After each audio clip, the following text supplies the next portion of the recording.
uriya mbona imbere yanjye si kwizera uri gutambuka mbe kwizera karaba munani kumera cyane ndaho tambuka wakabuje nkavugana uriya musore ukeye kuriya harimo arerekera he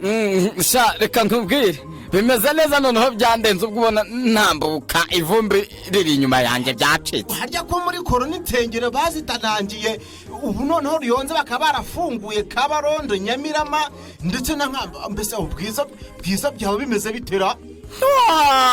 igihe tumaze dusenga none suba hehe kutabimenye byaciyemo neza nta kibazo bimeze neza twafunguriwe mbere y'izo zose none se atari cyo hose umbwira mbere hose byaje kugenda biti wivumbaye wenge wereka nze nkubwire itoro ry'abadivantize umunsi wa karindwi rya bwiza mu ntara mvugabutumwa ya Kabarondo ryabateguye iteraniro ryo gushima Imana ni ku itariki 23 z'ukwezi kwa 10/2021 aho tuzaba turi kumwe n'amakorali akurikira ibyaremwe bishya yo mu bwiza bwa Nyamirama tumuhimbaze uwababajwe n'ibyaha yigeze akora ajya mu gituro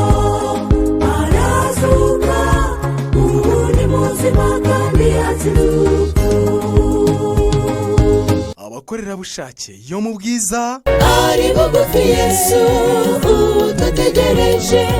asa n'ibihe abamwiteguye cyari igihe kinini tumutegereje kase neza twese uje kudutabara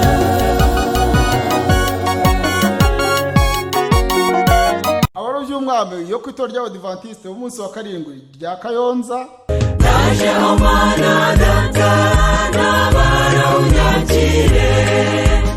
unyuhagire mu maraso ya Yesu maze mbiduke mushya ube muri nge nakwihaye muri byose ndetse tutibagiwe na Grace Unity Group ibakunda cyane komera shikama nshuti guma ku rugamba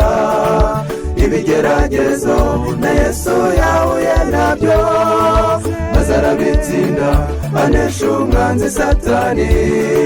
tubona ubugingo kubw'uwo waducunguye abantu ba Kabarondo ntambaruramira ndetse na Kayonza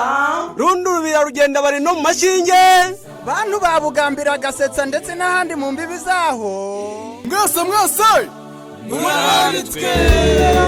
komera shikama nshuti guma ku rugamba ibigeragezo na Yesu yahuye nabyo maze arabitsinda anesha umwanzi Satani tubona ubugingo kubw'uwo waducunguye